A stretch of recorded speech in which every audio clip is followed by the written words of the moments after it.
Vittorio Il Sarto La Rosa to wyrafinowany, ale bezwzględny boss mafii, który zyskał swój pseudonim dzięki umiejętności dopasowywania każdej sytuacji do swoich potrzeb, jak prawdziwy krawiec.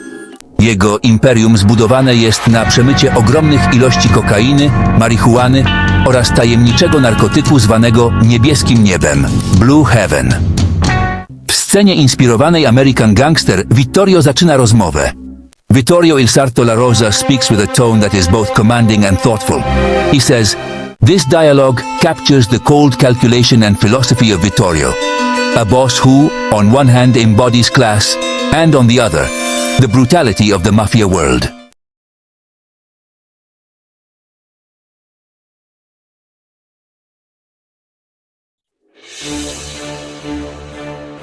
The study was a sanctuary of contradictions.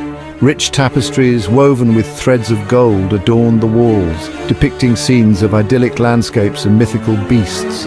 They whispered tales of a world steeped in beauty and wonder. Yet the air hung heavy with an unspoken tension, a discordant note in the symphony of elegance that surrounded Torin. He stood before the hearth, its flames casting dancing shadows that stretched and contorted, mimicking the unease that gnawed at his insides. The fireplace, a monument of intricately carved stone, dominated the room. Angels and saints, their features etched with a serenity that bordered on the ethereal, gazed down upon him. Their presence, a testament to faith and devotion, felt strangely out of place. It was as if they were silently judging the scene that unfolded beneath their watchful eyes, a scene of power, ambition, and the seductive allure of darkness. Torin ran a hand through his hair, the weight of his anxieties pressing down on him like a physical burden. The opulence of his surroundings, the sheer artistry that permeated every inch of the study, did little to soothe his troubled mind. Instead, they amplified the discord within him, the chasm that yawned between the world he inhabited and the turmoil that raged within his soul. He felt as though he was standing on a precipice, the ground crumbling beneath his feet, threatening to send him tumbling into an abyss of uncertainty. The flickering light from the hearth painted the room in shades of gold and shadow, creating an illusion of warmth that did little to dispel the pervasive chill that had settled over him. Above the fireplace, commanding attention like a monarch surveying his domain, hung a painting of Lucifer. It was a masterpiece of surrealism, a chaotic yet mesmerizing depiction of the fallen angel.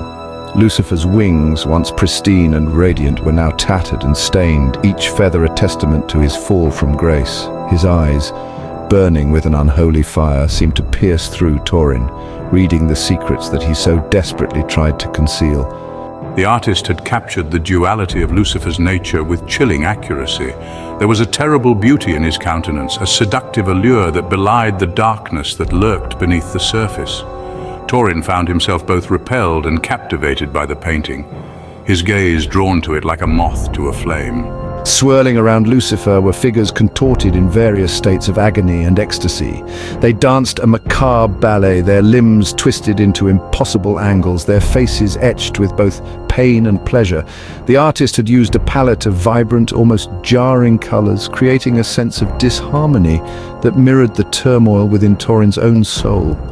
He couldn't shake the feeling that the painting was a reflection of his own internal struggle, the battle between his aspirations and the price he knew he might have to pay to achieve them. It was a dangerous game he played, one where the stakes were high and the consequences dire.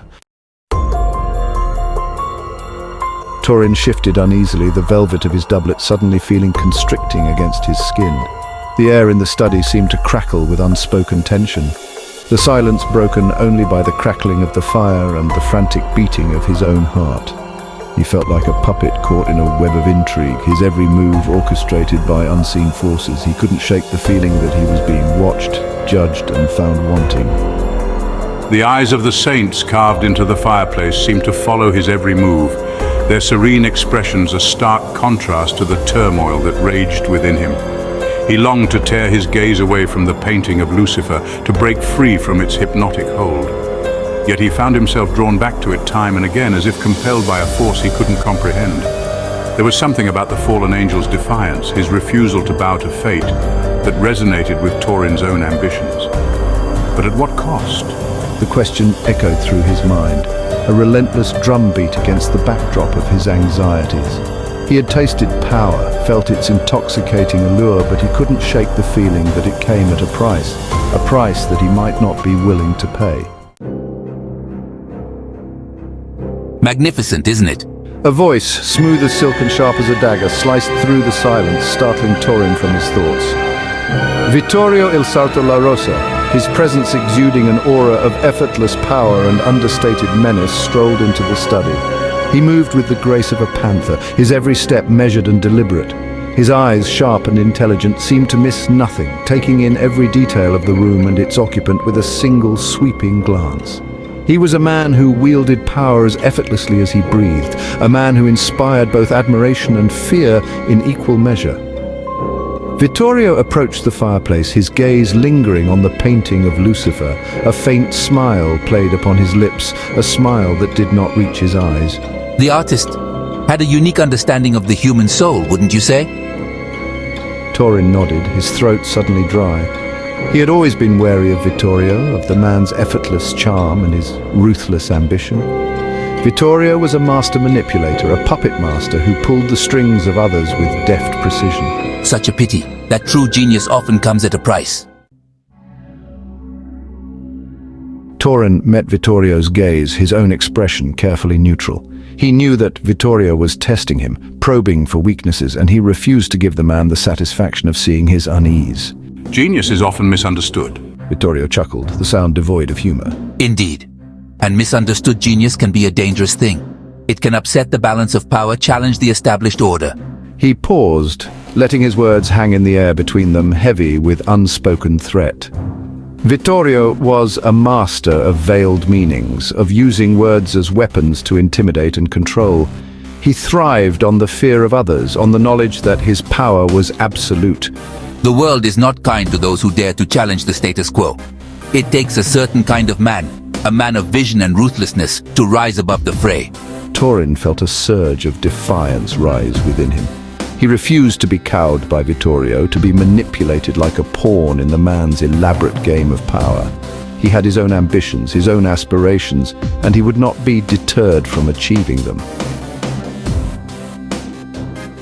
And what of you, Torin? What price are you willing to pay for greatness? The question hung between them, heavy with unspoken consequences. The flickering light from the fireplace cast dancing shadows across Vittorio's face, making his expression unreadable. Torin looked from Vittorio to the painting of Lucifer, his gaze lingering on the fallen angel's defiant eyes.